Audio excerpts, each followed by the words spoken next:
Hello guys. Today we are going to be discussing about Cuban Missile Crisis. Cuban Missile Crisis is a part of your history syllabus, a very interesting topic to discuss on. So what exactly happened in Cuba? What is this Cuban Missile Crisis all about? It bears the fruit of its origin from the end of Second World War. As the Second World War ended, there were two superpowers which emerged. On one hand, it was USA, that is United States of America, which were like leaders of westernization. They supported democracy, they supported liberal thoughts. And on the other hand, it was USSR, which is more commonly known as Soviet Union, or you might even call it Russia in today's date. So USSR and USA. USSR, on the other hand, was more of communist. It was more into socialism. So the ideologies of these two superpowers were completely different. Now, this whole Cuba missile crisis has its origin to the different ideologies of USA and USSR. Now, Cuba was an ally of USSR. At the time of World War, it gave its financial aid. It had, in short, it shared diplomatic relations with USSR. And Cuba, it's a small little island. If you look into your map, you'll be able to figure it out. It's a small little island which is situated near United States of America. So geographically, Cuba is close to USA, but ideology-wise, or the way the entire nation carried on its affairs, as per that, it was closer to USSR. So Cuba, President of Cuba, Mr. Castro, he had the fear that USA might come, it might capture Cuba and turn them and try turning them into Democrats. They had that fear because Cuba was communist, Cuba was into socialism, whereas USA was into democracy, and Cuba was very little as compared to USA's large geographical boundaries. So Cuba hence approached USSR, and they spoke to USSR saying that we fear that USA might come, they might try to capture us, so we need some sort of help from y'all. And as I've already repeated, that Cuba and USSR were allies, hence USSR undoubtedly they extended their support towards Cuba, and they said, okay, no problem, we will come to your help.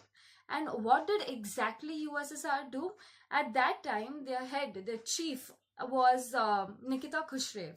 And what did exactly he do was, he went to Cuba and he set up the entire missile out there, like the Russian base. He set up the nuclear weapons in Cuba. The Cuban mainland, he set up everything there. Now, technically, USA shouldn't be having a problem with it because this is happening on Cuba's land. But why did USA have a problem with this whole entire Russia setting up a military base in Cuba? Because as I've already said, Cuba and USA, geographically, they were very close to each other. So, the military base which was built on Cuba, the fire range of those weapons was extended to many cities which were falling under US mainland. So obviously USA was infuriated that you do whatever you want on your land, we don't have a problem. But our cities are coming into the range of your missiles. Hence, USA was infuriated. At that time, the president of USA was Mr. Kennedy. Mr. Kennedy and his advisors were very much determined that USSR should take these missiles back. They should back off and they should slow down. But USSR did not listen. Kennedy at that time couldn't declare a war, nor could USSR do, because both the parties knew, both the superpowers knew that the other one is equally powerful. And if by chance a war is declared, the entire world might come under the destruction. The reason being both of them had nuclear weapons. So Kennedy nor USSR nor Nikita Khrushchev could declare a war. Hence, Kennedy and his advisors, they approached USSR and they asked them, slow down your missiles, we will have a naval blockage. Naval blockage is whatever ships through Atlantic Ocean, whatever ships were entering Cuba, first they were to be checked by American naval and then they would be passed on to Cuba. So no weapons or no sorts of destructing things were allowed to enter Cuba.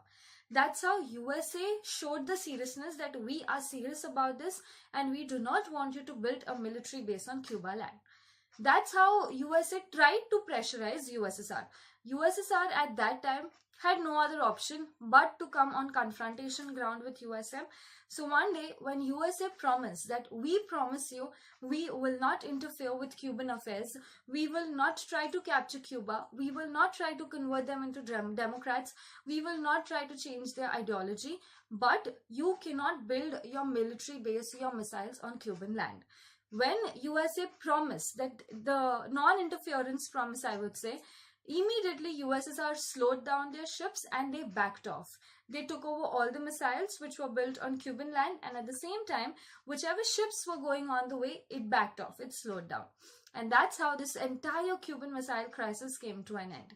Though it is one of the part of your Cold War, but yes, it is considered as one of the major causes of disturbances in world history. That's it. We've already discussed the Cuban Missile Crisis in short. Thank you so much.